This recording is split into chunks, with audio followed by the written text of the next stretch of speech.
بسم اللہ الرحمن الرحیم۔ جب فرعون نے موسیٰ علیہ السلام کو شہید کرنے کا حکم جاری کیا اور فرعون کے سپاہی حضرت موسیٰ کی تلاش میں نکل پڑے، تو یہ خبر سن کر ایک شخص جو حضرت موسیٰ کا خیر خواہ تھا، وہ دوڑتا ہوا حضرت موسیٰ کے پاس آیا اور عرض کیا، اے موسیٰ، بے شک فرعون کے دربار والے آپ کے بارے میں مشورہ کر رہے ہیں کہ آپ کو شہید کر دیں، لہٰذا آپ جلد از جلد شہر سے نکل جائیں۔ اس پر مجبوراً موسیٰ علیہ السلام نے مصر سے ہجرت کرنے کا ارادہ فرمایا اور یہاں سے مصر کی سرحدوں کو پار کرتے ہوئے مدین جانے کا فیصلہ کیا۔ مدین وہ مقام تھا جہاں حضرت شعیب علیہ السلام رہا کرتے تھے اور آپ اللہ کے ایک برگزیدہ پیغمبر تھے۔ مدین ایک صحرائی بستی تھا جو حضرت ابراہیم علیہ السلام کے صاحبزادے مدین کی نسبت سے آباد ہوا تھا۔ یہ بستی فرعون کی سلطنت کی حدود سے باہر تھی۔ جب موسیٰ علیہ السلام مصر سے روانہ ہوئے تو نہ آپ کے پاس آزاد راہ تھی، نہ اچھی سواری اور نہ کوئی ہمراہ۔ راستے میں درختوں کے پتوں اور زمین کے سبزے کے سوا خوراک کی کوئی چیز نہ ملتی تھی۔ موسیٰ علیہ السلام کئی روز تک تنہا چلتے رہے۔ یہ وہ راستہ تھا جو نہ آپ نے کبھی دیکھا تھا نہ اسے طے کیا تھا۔ موسیٰ علیہ السلام مسلسل 8 روز تک یوں ہی چلتے رہے، یہاں تک کہ آپ کے پاؤں میں چھالے پڑ گئے۔ اس سخت اور مشکل سفر کے دوران اللہ نے فرشتوں کے ذریعے حضرت موسیٰ کی مدد کی اور انہیں سیدھا راستہ دکھایا۔ اس طرح موسیٰ علیہ السلام مدین پہنچے۔ مدین پہنچ کر حضرت موسیٰ علیہ السلام شہر کے کنارے موجود ایک کنویں پر تشریف لائے، جس سے وہاں کے لوگ پانی لیتے اور اپنے جانوروں کو سیراب کرتے تھے۔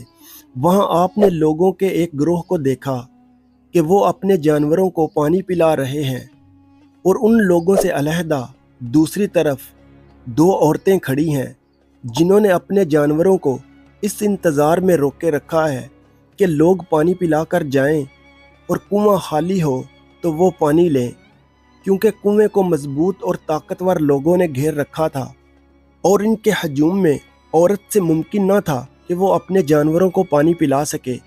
موسیٰ علیہ السلام کو ان باعفت خواتین پر رحم آیا کہ جو ایک کنارے کھڑی تھیں اور کوئی آدمی بھی ان کے ساتھ انصاف نہیں کر رہا تھا۔ چرواہے اپنی بھیڑوں کی فکر میں تھے اور کسی کو موقع نہیں دیتے تھے۔ مظلوموں کو ظلم سے بچانا حضرت موسیٰ علیہ السلام کی فطرت تھی، جس کی وجہ سے انہوں نے فرعون کے محل اور اس کی نعمتوں کو ٹھکرا دیا تھا اور ملک بدر ہو گئے تھے، لہٰذا وہ اس ظلم پر خاموش نہ رہ سکے۔ بیان کیا جاتا ہے کہ حضرت موسیٰ علیہ السلام آگے بڑھے اور کنویں کے قریب گئے۔ آپ نے وہاں موجود چرواہوں کو پیچھے دھکیل دیا اور کہا کہ تم کیسے لوگ ہو کہ اپنے سوا کسی کی پرواہ ہی نہیں کرتے۔ ان چرواہوں نے موسیٰ علیہ السلام کو غور سے دیکھا تو سہم گئے۔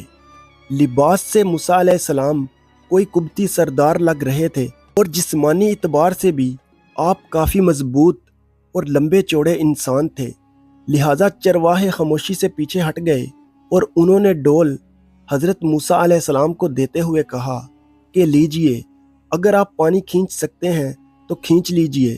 انہوں نے موسیٰ علیہ السلام کو تنہا چھوڑ دیا، لیکن حضرت موسیٰ علیہ السلام اس وقت اگرچہ تھکے ہوئے تھے اور انہیں بھوک لگ رہی تھی، مگر قوت ایمانی ان کی مددگار ہوئی، جس نے ان کی جسمانی قوت میں اضافہ کر دیا اور موسیٰ علیہ السلام نے اس ڈول کو اکیلے کھینچ کر پانی نکال دیا اور پیچھے ہٹ گئے۔ اس وقت دھوپ اور گرمی شدید تھی اور حضرت موسیٰ نے کئی روز سے کھانا بھی نہیں کھایا تھا۔ آپ تنہا اور شہر میں اجنبی تھے اور سر چھپانے کے لیے کوئی آسرا نہ تھا، اس لیے موسیٰ علیہ السلام تھکان سے چور ہو کر پاس کے ایک درخت کے سائے میں بیٹھ گئے۔ آپ نے بارگاہ خداوندی میں اس طرح دعا کی کہ اے میرے رب، میں اس کھانے کا جو تو میرے لیے اتارے محتاج ہوں۔ ادھر جب یہ دونوں خاتون کنویں کے پانی کا استعمال کر چکیں تو واپس اپنے گھر چلی گئیں۔ دراصل یہ دونوں خاتون حضرت شعیب علیہ السلام کی بیٹیاں تھیں۔ جب وہ عام دنوں کی نسبت گھر جلدی واپس آئیں تو ان کے والد حضرت شعیب نے فرمایا، اے میری بیٹیوں، اس قدر جلدی واپس آ جانے کا کیا سبب ہے؟ انہوں نے عرض کی کہ کنویں کے پاس ایک نیک مرد ملا تھا، اس نے ہم پر رحم کیا اور ہمارے جانوروں کو سیراب کر دیا۔ اس پر حضرت شعیب نے ان سے کہا کہ جاؤ اس نیک مرد کو میرے پاس بلا کر لاؤ۔ چنانچہ ان میں سے ایک صاحبزادی چہرے کو کپڑے سے ڈھانپ کر پردہ کرتے ہوئے اور شرماتے ہوئے حضرت موسیٰ علیہ السلام کے پاس گئیں اور ان سے کہا، میرے والد آپ کو بلا رہے ہیں تاکہ آپ کو اس کام کی مزدوری دیں جو آج آپ نے ہمارے لیے کیا ہے۔ حضرت موسیٰ پہلے تو اجرت لینے کے لیے راضی نہ ہوئے، لیکن جب انہیں پتہ چلا کہ وہ شخص اللہ کے پیغمبر شعیب علیہ السلام ہیں تو آپ ان کی زیارت اور ملاقات کے ارادے سے اس خاتون کے ساتھ چلنے کے لیے تیار ہو گئے۔ حضرت موسیٰ علیہ السلام نے اس خاتون سے فرمایا کہ آپ میرے پیچھے رہ کر راستہ بتاتی جائیں، اور اس طرح آپ حضرت شعیب کے مکان تک پہنچ گئے۔ حضرت موسیٰ کو دیکھ کر شعیب علیہ السلام نے آپ کا استقبال کیا اور اپنی بیٹیوں کو کھانا حاضر کرنے کو کہا۔ پھر حضرت شعیب نے فرمایا کہ بیٹھیے اور ہمارے ساتھ کھانا کھائیے۔ حضرت موسیٰ نے ان کی یہ بات منظور نہ کی اور فرمایا کہ میں اللہ کی پناہ چاہتا ہوں۔ حضرت شعیب نے کہا کہ کھانا نہ کھانے کی وجہ کیا ہے؟ اس پر حضرت موسیٰ نے کہا کہ مجھے اس بات کا اندیشہ ہے کہ یہ کھانا میرے اس عمل کا بدلہ نہ ہو جائے جو میں نے آپ کے جانوروں کو پانی پلا کر انجام دیا ہے، اور میں نیک کام پر بدلہ لینا قبول نہیں کرتا۔ حضرت شعیب نے فرمایا، اے جوان، ایسا نہیں ہے، یہ کھانا آپ کے اس عمل کے عوض میں نہیں ہوگا، بلکہ یہ میری اور میرے خاندان کی عادت اور رواج ہے کہ ہم مہمان نوازی کیا کرتے ہیں اور مسافروں کو کھانا کھلاتے ہیں۔ یہ سن کر موسیٰ علیہ السلام وہاں بیٹھ گئے اور آپ نے کھانا تناول فرمایا۔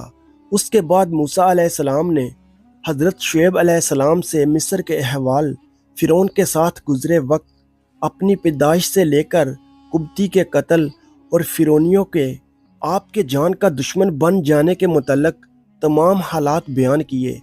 حضرت شعیب نے فرمایا کہ آپ کو فرعون اور فرعونیوں سے ڈرنے کی ضرورت نہیں ہے، اب آپ ظالموں سے نجات پا چکے ہیں، کیونکہ یہاں مدین میں فرعون کی حکومت اور سلطنت نہیں ہے۔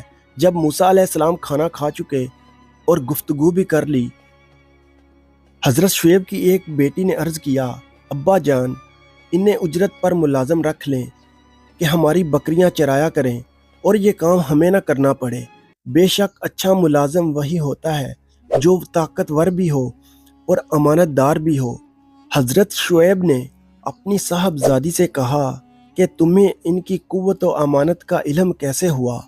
خاتون نے عرض کیا کہ قوت تو اس سے ظاہر ہوتی ہے، انہوں نے تنہا کنویں کے ڈول کو اکیلے کھینچ لیا جس کو 10 سے کم آدمی نہیں اٹھا سکتے، اور امانت اس سے ظاہر ہے کہ انہوں نے ہمیں دیکھ کر سر جھکا لیا اور نظر نہ اٹھائی اور مجھ سے کہا کہ تم پیچھے چلو تاکہ ایسا نہ ہو کہ ہوا کے جھونکوں سے میرا کپڑا اڑے اور بدن کا کوئی حصہ دکھ جائے۔ یہ سن کر حضرت شعیب موسیٰ علیہ السلام کے اعلیٰ اخلاق اور شرافت سے بہت متاثر ہوئے، اور کچھ دیر سوچنے کے بعد حضرت موسیٰ علیہ السلام کو ایک پیشکش کی کہ آپ میری ایک صاحبزادی سے نکاح کر لیں۔ حضرت شعیب نے کہا کہ اس نکاح کا مہر یہ ہوگا کہ آپ کو 7 برس میری ملازمت کرنی ہوگی۔ لہٰذا حضرت موسیٰ علیہ السلام اس پیشکش پر رضامند ہو گئے۔ اس طرح حضرت موسیٰ اور حضرت شعیب کے درمیان یہ معاہدہ طے پایا، اور حضرت موسیٰ کا نکاح حضرت شعیب کی بڑی صاحبزادی جن کا نام صفورہ تھا ان کے ساتھ ہو گیا۔ حضرت موسیٰ علیہ السلام نے 7 برس کے بجائے پورے 10 سال کی میعاد پوری کی، اور حضرت شعیب کی بکریاں مدین کی وادیوں میں چرائیں۔ مدین میں گزرے وہ 10 سال حضرت موسیٰ کی زندگی کا بہترین اور پرسکون وقت تھا۔ حضرت موسیٰ کو مدین جیسے علاقے میں رہنے کا موقع ملا جہاں پھلوں اور میووں کی کثرت تھی۔ آپ کو حضرت شعیب جیسا سسر اور استاد ملا جن سے آپ نے بہت کچھ سیکھا۔ اور سفورہ جیسی نیک صفت ہم سفر ملی، جس سے آپ کی زندگی مکمل اور مزید خوبصورت ہو گئی۔ لیکن حضرت موسیٰ اپنی تمام زندگی چرواہے بنی نہیں گزار سکتے تھے۔ باوجود اس کے کہ حضرت شعیب کے پاس مدین میں رہنا ہی حضرت موسیٰ کے لیے غنیمت تھا، مگر وہ اسے اپنا فرض سمجھتے تھے کہ وہ اپنی قوم بنی اسرائیل کی مدد کے لیے جائیں، جو غلامی کی زنجیروں میں گرفتار ہے اور جہالت، نادانی اور بے خبری میں غرق ہیں۔ اللہ نے حضرت موسیٰ کو فرعون کی طاغوتی حکومت الٹنے کے مقصد سے کھڑا کیا تھا، اور یہی احساس انہیں مصر جانے پر آمادہ کر رہا تھا۔ لہٰذا 10 سالوں بعد حضرت شعیب علیہ السلام کی اجازت سے حضرت موسیٰ اپنی زوجہ کے ساتھ مصر واپس روانہ ہو گئے۔ ہم نے دیکھا کہ اللہ نے موسیٰ علیہ السلام کو فرعون کے ظلم و ستم سے محفوظ رکھا اور آپ نے مدین میں پناہ لی۔ آپ کی نیکی اور شرافت کا صلہ یہ ملا، جہاں شعیب علیہ السلام جیسی برگزیدہ ہستی کے سایہ رحمت میں آپ کو ایک نیک ہم سفر بیوی ملی، وہیں ایک آرام دہ اور محفوظ مقام میں آپ کو پناہ حاصل ہوئی۔ جیسا کہ رسول اللہ صلی اللہ علیہ وسلم کا ارشاد ہے کہ پوری دنیا میں سب سے بہترین متاع نیک عورت ہے، نیز حلال رزق جو ہر ایک صالح بندے کی سب سے اہم ضرورت ہوتی ہے، حضرت موسیٰ کو مدین میں میسر ہوا۔ اس کے باوجود موسیٰ علیہ السلام اللہ کے پیغام اور تبلیغ کے لیے ان تمام آرائش اور نعمتوں کو خیر آباد کہا، اور دعوت دین کی خاطر ان تمام رحمتوں کو قربان کر کے فرعون سے ٹکرانے کے لیے کمر بستہ ہو گئے۔ بلا شبہ ہر مشکل کے بعد آسانی ہے، اور تمام تر مشکل حالات میں صرف اللہ کی ذات ہی ہے جو بندے کا واحد سہارا ہوتا ہے۔ دوستو، اگر ویڈیو اچھی لگی ہو تو ویڈیو کو لائک کریں اور چینل کو سبسکرائب کریں۔ شکریہ۔